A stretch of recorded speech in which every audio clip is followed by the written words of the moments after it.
ध्येयं सदा परिभवग्नमभीष्टदोहम् तीर्थास्पदं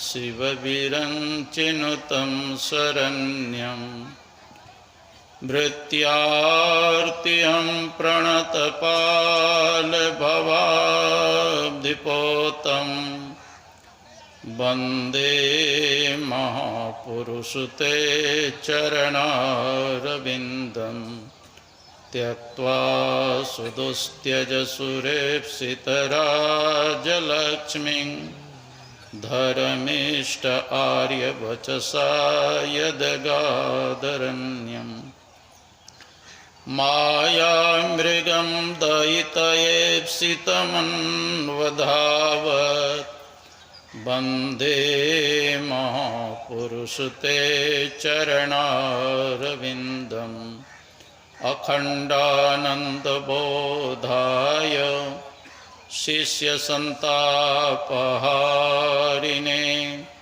सच्चिदानन्दरूपाय रामाय गुरवे नमः।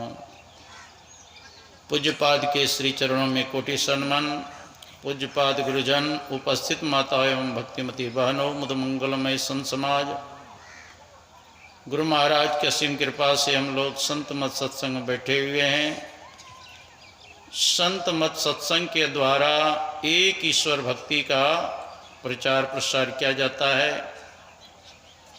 अभी हम लोगों ने ईश्वर स्वरूप के संबंध में पाठ और प्रवचन के क्रम में सुन रहे थे। रामकृष्ण परमहंस जी महाराज कहते हैं, ईश्वर किस प्रकार रहते हैं जानते हो जी?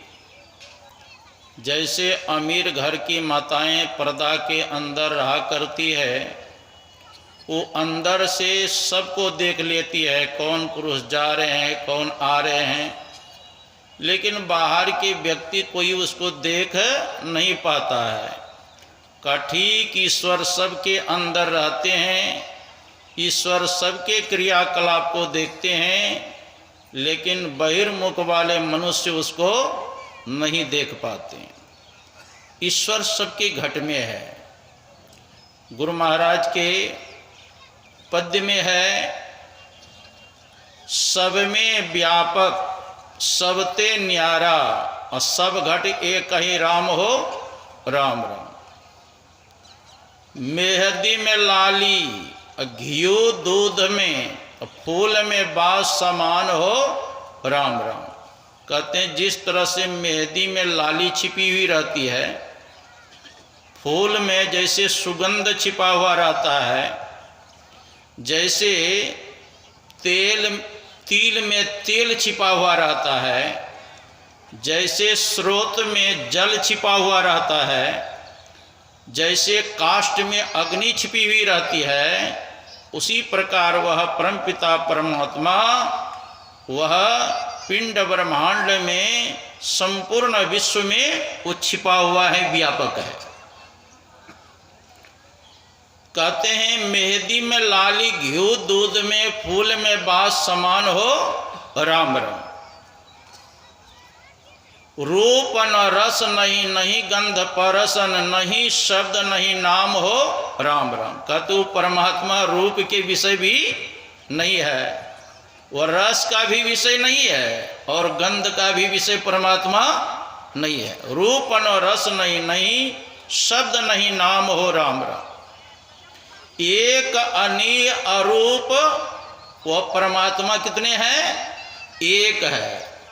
और वो परमात्मा इच्छा रहित है, उनको कोई इच्छा नहीं है। एक अनीय अरूप अनामा, अज अव्यक्त सो राम हो राम राम। वह जन्म नहीं लेते, वो परमात्मा अव्यक्त है। मन बुद्धि इंद्रिन को गम नाही, मन भी परमात्मा के संबंध में कुछ चिंतन नहीं कर सकता। बुद्धि भी उस परमात्मा के संबंध में निर्णय नहीं कर पाती। मन बुद्धि इंद्रियन को गम नाही। 5 ज्ञान इंद्रियां, आँख कान नाक जीभा त्वचा, अब 5 कर्म इंद्रिया हाथ पैर गुदा लिंग मुख और 4 अंतःकरण की इंद्रियां मन बुद्धि चित्त अहंकार, इन 14 इंद्रियों के द्वारा भी परमात्मा को हम नहीं देख सकते न पहचान सकते। मन बुद्धि इंद्रियन को गम नहीं, आत्म गम्य सो राम हो राम। वो आत्मा के द्वारा ही वो परमात्मा का साक्षात्कार होता है। जैसे सूर्य को देखने के लिए क्या डिबिया जला करके देखते हैं सूर्य को कि टॉर्च बार करके? सूर्य को देखने के लिए सूर्य के प्रकाश से ही सूर्य को हम देखते हैं। उसी प्रकार उस परमात्मा का साक्षात करने के लिए आत्मा के प्रकाश ही परमात्मा का दर्शन होता है, दूसरा नहीं कर पाता। पिंड ब्रह्मांड परे प्रत्यक्षसो, परमात्मा का दर्शन कहाँ होगा? कहते पिंड और ब्रह्मांड से जो परे है उससे परे जाएंगे तब परमात्मा का दर्शन होगा। पिंड ब्रह्मांड परे प्रत्यक्षसो, सर्व परे परधाम हो राम राम। वो सबसे परे परमात्मा है। गुरु महाराज कहते हैं गुरु भक्ति करी गुरु कुरु लही भजी, हमें ही पाइए राम हो राम राम। गुरु की भक्ति करके ही उस परमात्मा का साक्षात्कार हो सकता है, और इंद्रियों के द्वारा नहीं कर सकते। देखिए गुरु महाराज हम लोगों को जो पढ़े हैं अनपढ़ है, संत मत के प्रथम सिद्धांत को याद कर लेंगे, उनको सही सही ईश्वर स्वरूप की जानकारी हो जाएगी। जो परम तत्व आदि अंत रहित असीम अजन्मा अगोचर सर्वव्यापक और सर्वव्यापकता के भी परे है, उसे ही सर्वेश्वर सर्वाधार मानना चाहिए। जो परम तत्व जो सबसे पहले का है, परमात्मा से पहले और कुछ नहीं है। भगवान विष्णु स्वयं ब्रह्मा जी को ईश्वर स्वरूप के संबंध में बतलाए थे।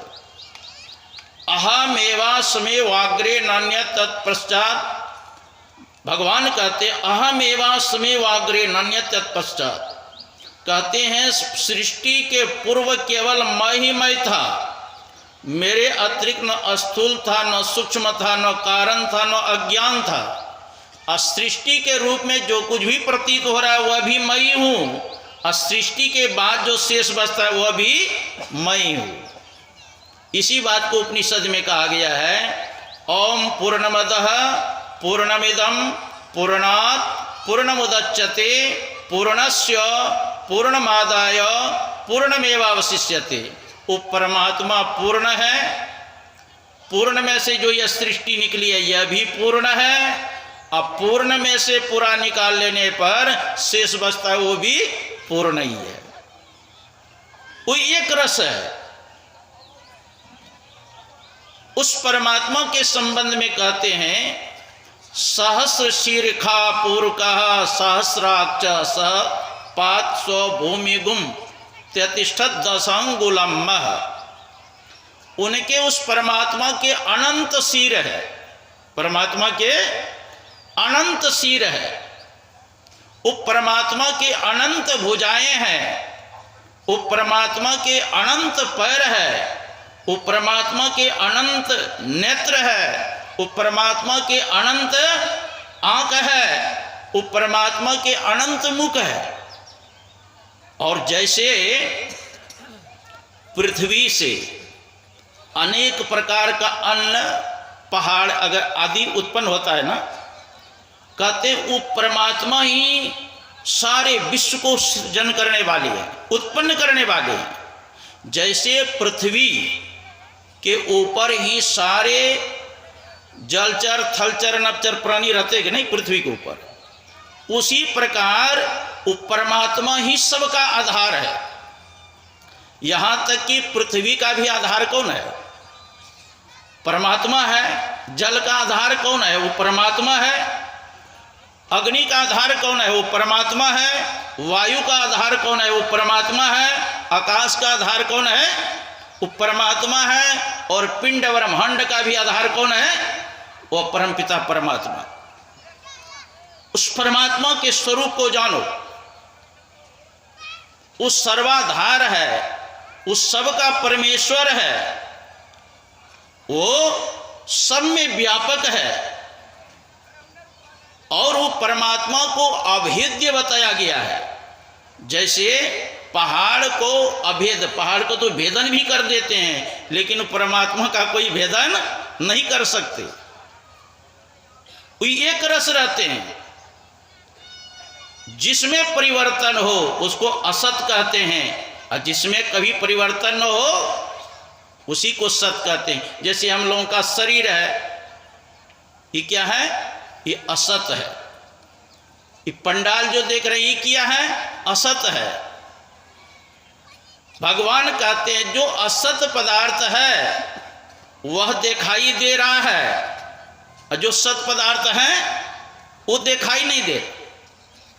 जो सत्य को छिपावे और असत्य को दिखावे, इसको इसी का नाम है माया। जैसे ये शरीर असत है लेकिन दिखाई दे रहा है ना, ये पंडाल असत है दिखाई दे रहा है ना, लेकिन आत्मा सत्य है, परमात्मा सत्य है, दिखाई दे रहा है। भगवान कहते यही मेरी माया है।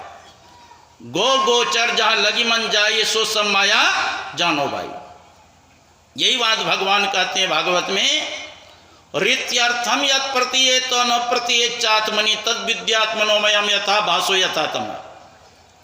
रीत्यर्थम यत् प्रतीयेत, जो दिखाई दे रहा है उस सत पदार्थ नहीं है, और जो दिखाई नहीं दे रहा है वही सत्य है। ये ज्ञान कहाँ मिलेगा आपको? सत्संग में जाएंगे तब ना आत्मा परमात्मा का ज्ञान होगा। तो परमात्मा सब जगह है, उससे कहीं खाली नहीं है। देखो शास्त्र में सगुण सगार का वर्णन करते हैं, लेकिन उसका अर्थ निर्गुण निराकार ब्रह्म का ही होता है।